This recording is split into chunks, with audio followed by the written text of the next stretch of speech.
my channel. My name is Jenna, but you guys can call me Jen. And hello, welcome to another new video. I am here today with a winter reading recommendations video. I figured I should do this because my fall reading recommendations, 2 videos, part 1 and part 2, if you wish to watch those, I will link them in the down bar down below, did really well, and I really enjoyed filming them because I'm always about giving recommendations. Just off of what I've read, and that's like one of my favorite things to do, and I love to give recommendations and then have people come back and say, oh my god, I really love this book you recommended. So if you have ever read any of the books that I've talked about and recommended, please let me know, because I would love to just, you know, talk about that with you. Anyways, I need to not just keep rambling. So today, this winter reading recommendations video has no Christmassy books in it. I decided to keep it holiday free because I know a lot of people don't necessarily like to read holiday books specifically, and they just want to kind of read just wintry, not necessarily wintry, but just, you know, like the more intense books that I will feature. Not all of them are intense, a few of them are just kind of fun, and I really like those books around this time of year. But without further ado, let's get into it. Alright, so I've kind of divided these into a little bit of like different genres in themselves. Mainly, well, not really genres, but like categories, we'll say. Because so I have like big fantasy books, I have adult more books, I have some middle grade, some YA, some mystery, you know, just a whole smorgasbord of stuff. So we're going to start with, I guess, the first one in front of me, and that is Good Omens by Neil Gaiman and Terry Pratchett. This book I ended up reading this year for one of my book clubs with my friends, and I really, really enjoyed it. It has such fun, kooky vibes to it, and it's just so good. And I highly recommend it for this winter time if you want something that you can kind of sink your teeth into, and that's something that's kind of more funny than anything. And it's a thinker, I think, this book, but it's so good. It's so good, and it's so British. The humor in it is just fantastic. But yes, if you don't know what this is about the end of the world and the Antichrist. So we have Aziraphale and Crowley. Crowley is a devil, and Aziraphale is an angel, and they have been working together since the beginning of time, kind of balancing out stuff. They've known each other since like the dawn of everything, and in this one they're tasked with, both of them are tasked equally with turning the Antichrist into their, like, counterparts. So the Antichrist is just a kid who is also part of this book, and he is born of the devil, of Satan, but like God wants to kind of fix him too, but then they're also like, you know what, we should just let this happen because it's been fated that the end of the world is coming. So this is about the end of the world. It is just so much fun, and I highly recommend it for this time of year. Actually, really any time of year, but I think it would be good around winter time simply because it just feels kind of like an interesting twist on a fantasy book, you know? I don't know. It's really good. Moving right along, we're just gonna stay in the kind of more fantasy vein for now, which I only have 1 book for this, and I also recommend anything really that I talked about in my fall reading recommendations video, because a lot of those big fantasy books that I talked about, like Lord of the Rings and The Hobbit, and those big ones are just so good for this time of year as well. But this one that I'm going to talk about, I believe I also talked about in that one, maybe, I don't remember, is Game of Thrones by George R.R. Martin. This kind of recommendation just goes to like really big fantasy worlds. So you have Game of Thrones, you could have the Wheel of Time series by Robert Jordan, you could have any Brandon Sanderson ever, right? Just like the big meaty worlds that like just encompass so much. I picked Game of Thrones because I know a lot of people really enjoy the show, so I think if you really enjoy the show, you should give the book a try. I know the first book follows, or the first season of Game of Thrones does follow the first book of Game of Thrones pretty closely, and that it kind of diverts a little bit. but I really, really love these books, and I have read the first 2 so far, and I plan on keep going because I just really enjoy them, and I think the world is fabulous and so well done, and that's what I really want in the wintertime. Usually it's just like a really meaty, sink your teeth into it fantasy world. And that's what you get in books like Game of Thrones. So next we're going to kind of travel more into the adult vein, and for the first one I have 7 Husbands of Evelyn Hugo. Why am I recommending this after just talking about how I love fantasy worlds? Well, I also really, really love the more intense, not really mystery based, but you know, like the thinkers, the books that kind of make you think and like really dwell on them, and the ones you just want to sit down and read in one sitting. And that's what Evelyn Hugo was for me. I also read this for a book club. This was my pick for book club with my friends, and we all really enjoyed it. We all had a few qualms with it, but just generally it just created such a wonderful discussion about all the characters and Hollywood and Evelyn herself, and you know, it was just really, really, really well done. So if you don't know what this is about a Hollywood starlet, Evelyn Hugo, who's in her 80s now, and she's come forward and she wants this other main character here, Monique, to write her biography. And so this book is basically chronicling her life, and it's just so good. And like the one big question that we come out of it with, where we go into it with, is why did Evelyn choose Monique? So it's just so good, and it's just fabulously well done. Like all Taylor Jenkins Reid books. I've only ever read 2, but they're just fabulously well done. Continuing on the vein of more hard-hitting adult books, this one is probably going to be a little bit controversial because I know when it came out a lot of people were really, really angry with this author because it just wasn't the same caliber as her original series. And that is The Casual Vacancy by J.K. Rowling. I recommend this book so highly, not because it's J.K. Rowling, but because this town and these people featured in this book are just, they're all not great people, but they're all so real that you feel for most of them, at least. And the story is really hard-hitting, and I think this is the perfect wintry read because it's set in this like English town where everybody knows everybody's issues, and there's gossip, and this guy dies at the very beginning of the book and he opens up a spot on the council or whatever, which is the meaning for Casual Vacancy, and it follows like a cast of characters and they're all connected somehow. We follow this guy's family, we follow this other guy who's like in an affair with this woman, we follow a different family, like all the members of that family, we follow kids. It's just fabulous. This book, I adored it. I also listened to this on audiobook, and I think that was almost the way to go for me because I remember trying to read this a few times and just not being in the mood for something this hard-hitting. I read it, I believe, in 2018, fully, and it was just heartbreaking. And I know a lot of people really didn't like it because coming off of the Harry Potter train, this was her first book after that, but I think it's so well done. Don't go into it thinking that you're going to get another Harry Potter because it's most definitely not. It is written for adults. It is just, it's so good. Read it, please. Don't go in it expecting magic because you're not going to get magic, you're going to get angry people. But like, it's so good. 10 out of 10. I remember reading this and just being in awe of J.K. Rowling's writing yet again because it's just fabulous. I love her writing so much, as you guys know from the Harry Potter series, but in this one it just comes to light so beautifully. And she treats each character so well and like gently, and it's just, yes. I highly recommend this. I don't even know if I told you what it was about, but basically it's about a town after the death of a guy, and so much happens in this book. It's crazy.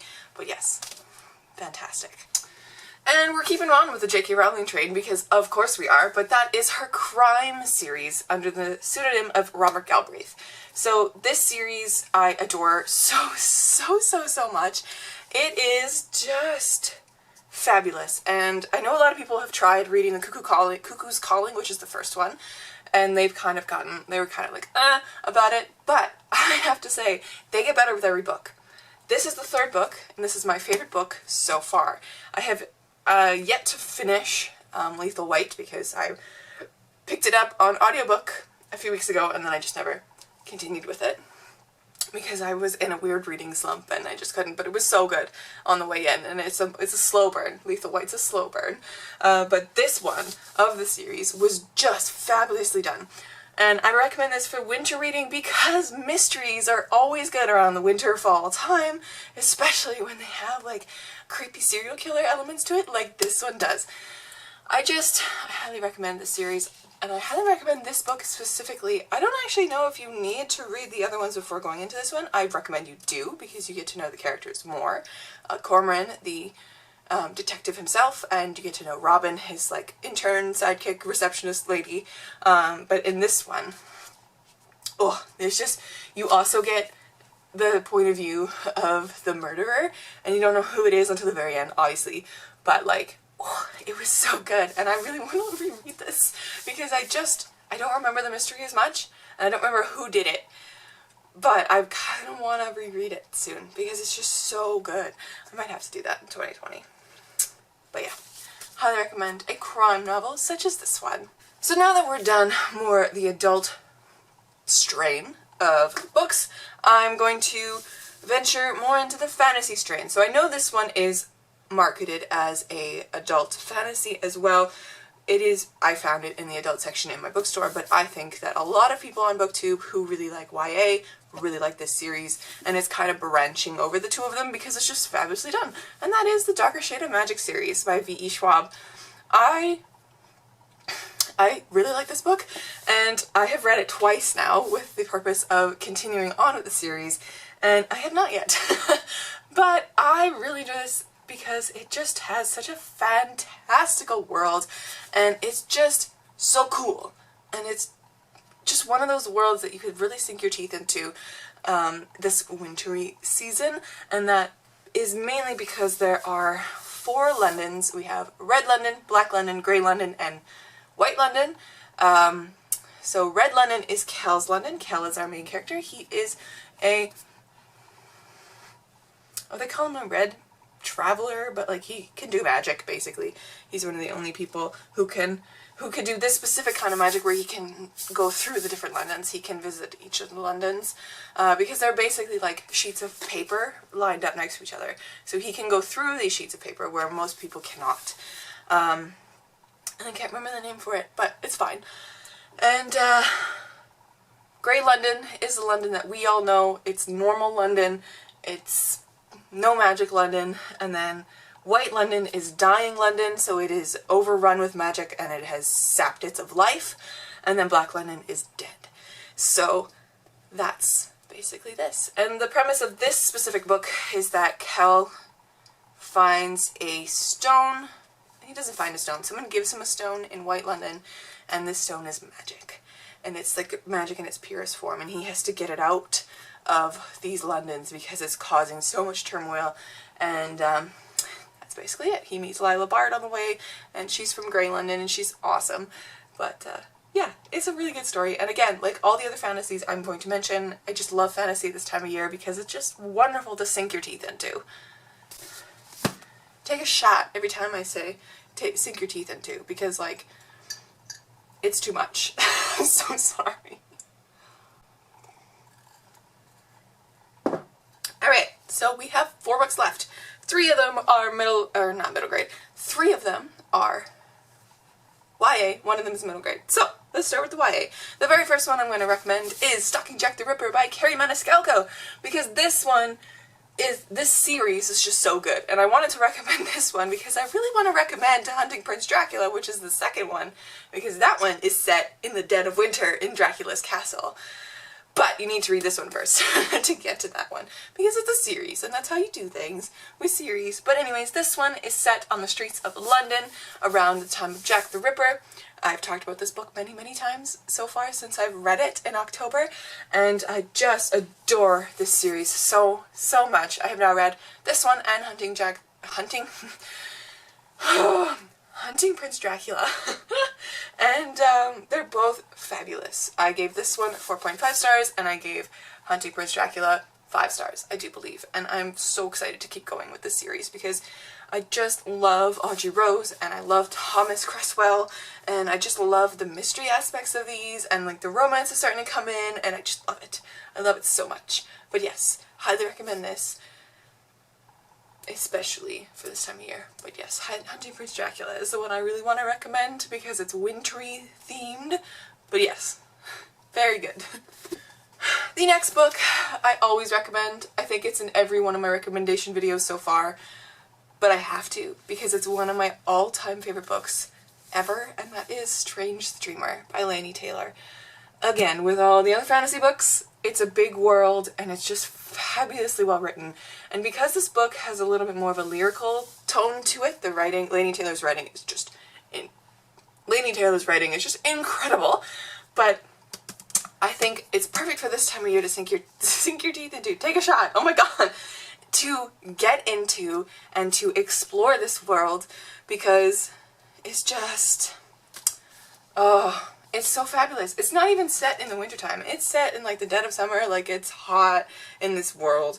But because it's so interesting and because it's so just intricately well knit together, I think it's perfect for this time of year to sink your teeth into. To sink your teeth into. To sink your teeth into.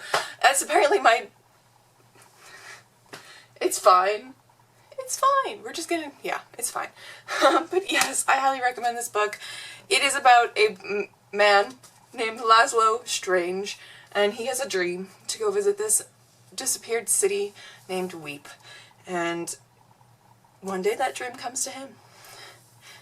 And he goes and he finds the city and he finds out what happened to it all those years ago when it disappeared from people's minds. And so much more happens after that, but it's just fabulous. This book is amazing. And I've read it twice now. And I've read the sequel, Muse of Nightmares, and Muse of Nightmares just expands the world even more, and it's just incredible. I love it so much. I love it so, so much. This world. Oh, I just want to hug it. It's so good. Anyways, definitely pick this one up. And the glare, I really apologize. It's just such a shiny book, but The second to last book and the last YA book I have to recommend for you today is An Ember in the Ashes by Saba Tahir. This book, if you don't recognize it from this cover, it also comes in this cover, but this book and this series are just so good, as is everything on this list. But so this, basically the premise is based off of like a Roman Empire, Sparta-esque world where you have like all the capital people who are like trained warriors. In this series they're called masks, and they work for the Empire and they basically oppress everybody else, and everybody else is like, why? And we have Laya, our main girl, and she is part of this oppressed society, and her brother gets taken at the beginning of this book by the Martial Empire, that's what it's called, and so she wants to go break him out of jail, basically. And we have Elias, who is a mask, and he does not want to be a mask any longer. So that's where it starts, and it's just fabulously well written. And every single book after this, I have never come across a series that has such intense stakes and like such a well written storyline. It's just fabulous, and I'm so excited and so worried for the next book to come out because it is the last book, and I have so many fears that this is just going to destroy our characters, because I wouldn't put it past Saba to do that, but it's just, I'm so excited for it too because it's going to be so good too. Like, it's going to be just amazing. Oh. Yeah, but yes, definitely pick this one up this winter if you have not yet. This is also a highly talked about series, I find. So definitely pick it up and enjoy it and just devour them. please. And the very last book I have to talk about today is a middle grade, and I'm really happy that I saved this for the very end because it was so good when I found it. That glare. Sorry about the light changing. I'm up against my window again because I don't know where my tripod went. So, oh well. But, okay, so this book, I read it for the first time this year, and I have since read, I believe, either 3 or 4 of this series because it is just so good. And it is The Keeper of the Lost Cities by Shannon Messenger. This is about Sophie, who is a girl with telekinesis, and one day she meets Fitz, who is the boy, and of the story, there's so many kids in the story, but he is the main one who comes and finds her and says, hey, by the way, you're not human, actually, you're an elf. And he takes her to the elven world and things happen from there. But it has elf magic, it has the school setting, it has the mystery setting, and every single book just is so good. I know that Reagan from Peruse Project read this, and this is the reason why I picked it up, because I trust her recommendations over anyone else's on this booktube sphere. I do trust a lot of other people, but hers, I automatically know I'm going to love. And she's read, I believe now, almost all of them, if not all of them. If she's still reading the last one, I'm not sure. But this is an ongoing series, and I have 6 of them so far, and I know there's 7 published, and I believe there's an 8th coming out too. But it's fabulous, and the story gets higher stakes every book, and you get, like, the characters just get older with every book too, because it's like, she's 12 in this book, I do believe, 12-year-old Sophie, yes, and it's so good. Just pick it up so I can gush about it with people. But I recommend this for this time of year because middle grades are just the wholesomest, loveliest books. This one is no exception. It deals with really strong and hard-hitting issues like death and mourning, because the elven world, no one ever dies. But in this, there has been a death previously for this one family, and like no one else in the world knows how to deal with death. So the family's kind of left on their own, and they take Sophie in because of this, and because she's lost her parents through this transition into this world, and it's just a lot. And she doesn't really know who she is, because she was a lost elven child too, and she somehow got in with a human family, and like nobody really knows how or why, and nobody knows where she's from and where she's come from, but they know that she belongs here because she's an elf and she has magic, and it's so good. It's so good, and I need to keep reading this series. Maybe I will in December. I have such a large December TBR, but maybe I will make an exception for this one. Oh, it's so good. Anyways, friends, that is all the books I have to recommend for you today. Make sure to let me know down below if you have any winter reading recommendations for myself or for other watchers of this video. But yes, make sure to like and subscribe if you do wish to. And I will catch you in another video soon. Stay kind and keep on reading.